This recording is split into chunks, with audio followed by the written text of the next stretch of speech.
2 Chronicles 25. Amaziah was 25 years old when he began to reign, and he reigned 29 years in Jerusalem. His mother's name was Jehoaddan of Jerusalem. And he did what was right in the eyes of the Lord, yet not with the whole heart. And as soon as the royal power was firmly his, he killed his servants who had struck down the king his father. But he did not put their children to death, according to what is written in the law in the book of Moses, where the Lord commanded, "Fathers shall not die because of their children, nor children die because of their fathers, but each one shall die for his own sin." Then Amaziah assembled the men of Judah and set them by fathers' houses under commanders of thousands and of hundreds for all Judah and Benjamin. He mustered those 20 years old and upward, and found that they were 300,000 choice men, fit for war, able to handle spear and shield.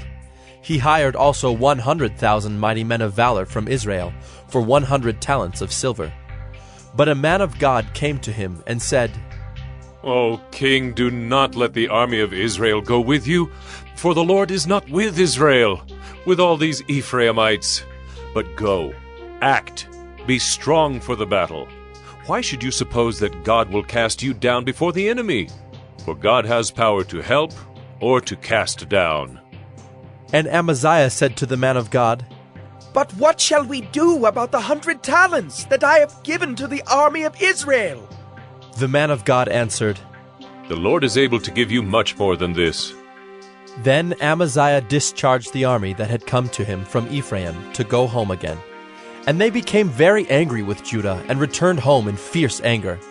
But Amaziah took courage and led out his people and went to the valley of Salt and struck down 10,000 men of Seir. The men of Judah captured another 10,000 alive and took them to the top of a rock and threw them down from the top of the rock, and they were all dashed to pieces. But the men of the army whom Amaziah sent back, not letting them go with him to battle, raided the cities of Judah from Samaria to Beth-horon and struck down 3,000 people in them and took much spoil. After Amaziah came from striking down the Edomites, he brought the gods of the men of Seir and set them up as his gods and worshipped them, making offerings to them. Therefore the Lord was angry with Amaziah and sent to him a prophet who said to him, "Why have you sought the gods of a people who did not deliver their own people from your hand?" But as he was speaking, the king said to him, "Have we made you a royal counselor? Stop! Why should you be struck down?" So the prophet stopped, but said, "I know that God has determined to destroy you, because you have done this and have not listened to my counsel." Then Amaziah king of Judah took counsel and sent to Joash the son of Jehoahaz, son of Jehu, king of Israel, saying, "Come, let us look one another in the face." And Joash the king of Israel sent word to Amaziah king of Judah, "A thistle on Lebanon sent to a cedar on Lebanon, saying, 'Give your daughter to my son for a wife.' And a wild beast of Lebanon passed by and trampled down the thistle. You say, 'See, I have struck down Edom,' and your heart has lifted you up in boastfulness. But now stay at home. Why should you provoke trouble so that you fall, you and Judah with you?" But Amaziah would not listen, for it was of God, in order that he might give them into the hand of their enemies, because they had sought the gods of Edom. So Joash king of Israel went up, and he and Amaziah king of Judah faced one another in battle at Beth-shemesh, which belongs to Judah. And Judah was defeated by Israel, and every man fled to his home.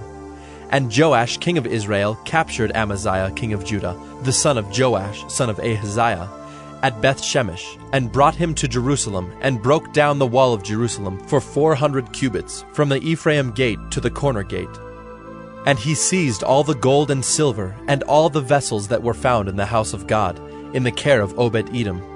He seized also the treasuries of the king's house, also hostages, and he returned to Samaria. Amaziah the son of Joash, king of Judah, lived 15 years after the death of Joash the son of Jehoahaz, king of Israel. Now the rest of the deeds of Amaziah, from first to last, are they not written in the book of the kings of Judah and Israel? From the time when he turned away from the Lord, they made a conspiracy against him in Jerusalem, and he fled to Lachish. But they sent after him to Lachish and put him to death there. And they brought him upon horses, and he was buried with his fathers in the city of David.